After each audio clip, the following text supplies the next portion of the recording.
নমস্কার, কেমন আছো তোমরা? আশা করি তোমরা সবাই ভালো আছো। দেখো, আজকে আমি বানাচ্ছি নিরামিষ সবজি, যেটা হচ্ছে পাঁচফোড়ন, শুকনো লঙ্কা, তেজপাতা সোমবার দিয়ে বসিয়ে দিয়েছি। মিষ্টি কুমড়ো, আলু, বেগুন, ঝিঙ্গে, কোয়া সব সবজি দিয়ে আমি এটা বানাবো নিরামিষ সবজি। এই নিরামিষ সবজিটা হচ্ছে অ্যাকচুয়াল চলে হচ্ছে খিচুড়ির সাথে, কারণ খিচুড়ির সাথে তো সবাই সবজি ভালোই বাসে, সবজিটা না হলে ভালোও লাগে না।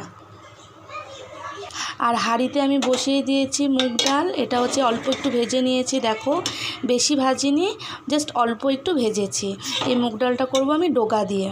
এই যে মিষ্টি কুমড়োর ডোগাগুলো যে আছে, দেখো আমি কেটে নিয়েছি, আর এটা দিয়ে আমি আজকে মুগ ডাল করব।